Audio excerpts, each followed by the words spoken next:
दिया। उस जवाब में आपने जाति जनगणना शब्द सुना? क्या एक ही समय में संसद में एससी वर्ग के एक ही परिवार के 3 सांसद कभी भी हुए क्या? एक ही समय में संसद में एसटी वर्ग के एक ही परिवार के 3 एमपी। आजकल फैशन बन रहा है कि भैया देखो, एमएलए को हमने इतने टिकट दे दिए, इस जात को इतने दे दिए, उस जात को इतने दे दिए। मोदी जी बोलते हैं हां, मगर फिर आपने जो पहले एमएलए की पार होती थी वो आपने छीन लिया। लोकसभा में आपने एमपी बैठा रखे हैं। लोकसभा का एमपी एक निर्णय नहीं ले सकता। मंत्री आपने बना दिए, मगर ओएसडी आरएसएस का बैठेगा।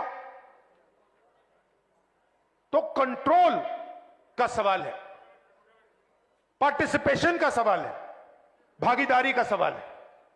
पार्लियामेंट में भाषण दिया, मैंने 2 चीजें कही। एक, मैंने टेक्नोलॉजी की बात की, इलेक्ट्रिक मोटर की बात की, मोबिलिटी रेवोल्यूशन की बात की, और दूसरी मैंने पार्टिसिपेशन की बात की, भागीदारी की बात की, जाति जनगणना की बात की। उसके बाद प्रधानमंत्री ने जवाब दिया, 1.5 घंटा का जवाब दिया। उस जवाब में आपने जाति जनगणना शब्द सुना?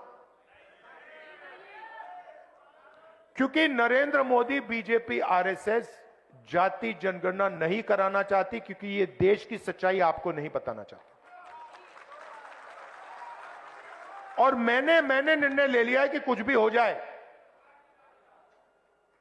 देश में दलितों को, पिछड़ों को, आदिवासियों को मैं उनकी सच्ची भागीदारी दिखाना चाहता हूं। जाति की बातें करना कुछ लोगों के लिए फैशन बन गई है। पिछले 30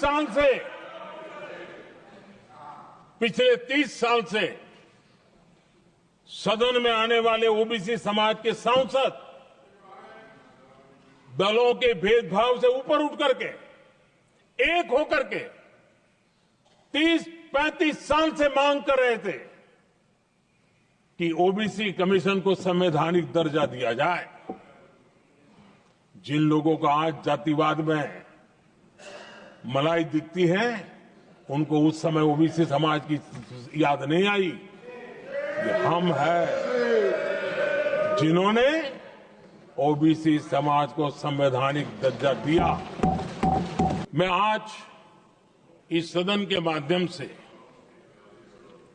देशवासियों को, उनके सामने एक अहम सवाल रखना चाहता हूं। और अध्यक्ष महोदय, जरूर देशवासी मेरे इस सवाल पर चिंतन भी करेंगे और चौराहे पर चर्चा भी करेंगे।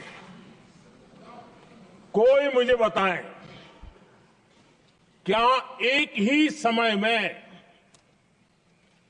संसद में एससी वर्ग के एक ही परिवार के 3 सांसद कभी हुए हैं क्या? एससी वर्ग के एक ही परिवार के 3 सांसद कभी भी हुए क्या?